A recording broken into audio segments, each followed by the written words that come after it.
Herkese merhaba.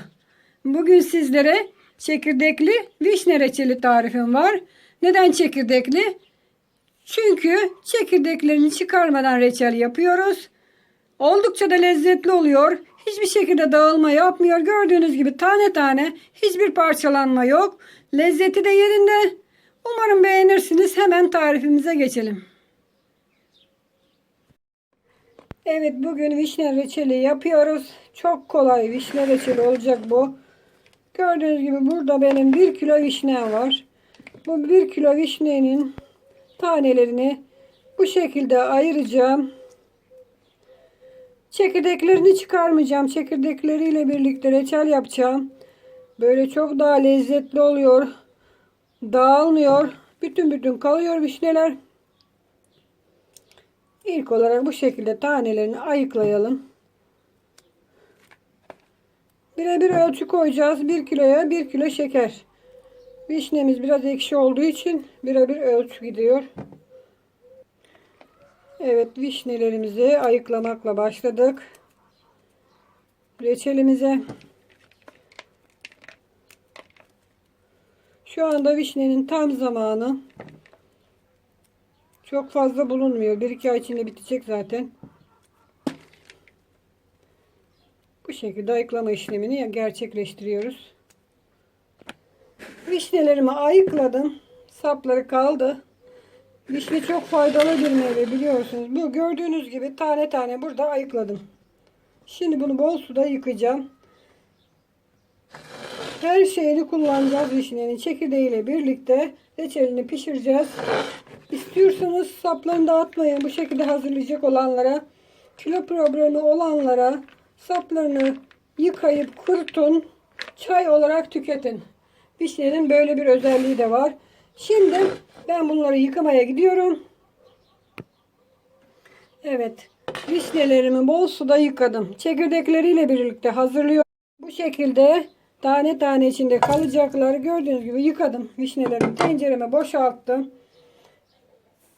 1 kilo kadar şekerim var. Onu da döküyorum.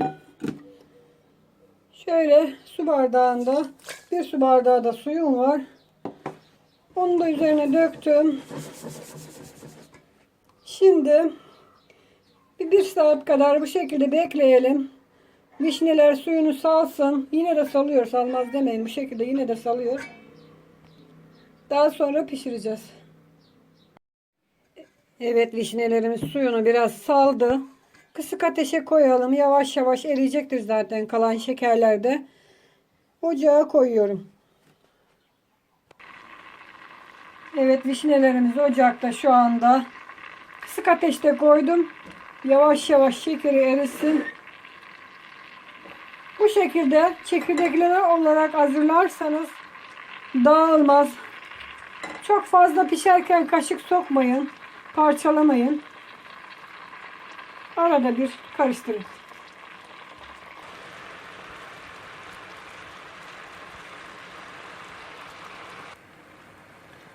Evet, reçelimiz şu anda kaynıyor. Gördüğünüz gibi kabarmaya başladı. Bu zamana geldiği zaman başından ayrılmayın reçelin. Çünkü taşma yapabilir. Biraz üzerinden köpüklerinden alacağız. Kan kırmızı rengi oldu. Gördüğünüz gibi süper. Çok fazla da köpük almaya gerek yok. Çünkü sürekli köpürecek. Birazcık limon sıkalım. Şekerlenme yapmasın. Çok çabuk olur. Evet, limonu da sıktık. Evet, reçelimi kavanoza koydum. Gördüğünüz gibi bir şişe doldurdum. Çok sıcak. Şimdi sıkı sıkı kapağını kapatacağım. İnşallah akmaz.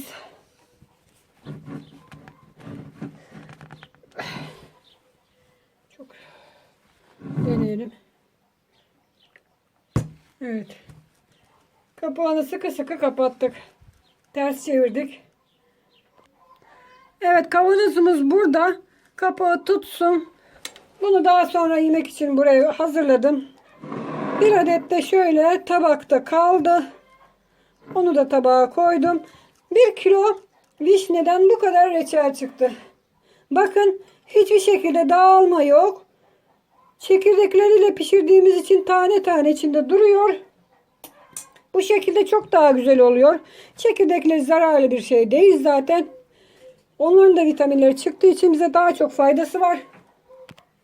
Kıvamı tam kıvamında oldu. Umarım beğenmişsinizdir. Tariflerimi beğeniyorsanız beğen tuşuna basmayı, kanalıma abone olmadıysanız abone olmayı unutmayın arkadaşlar. Herkese iyi günler.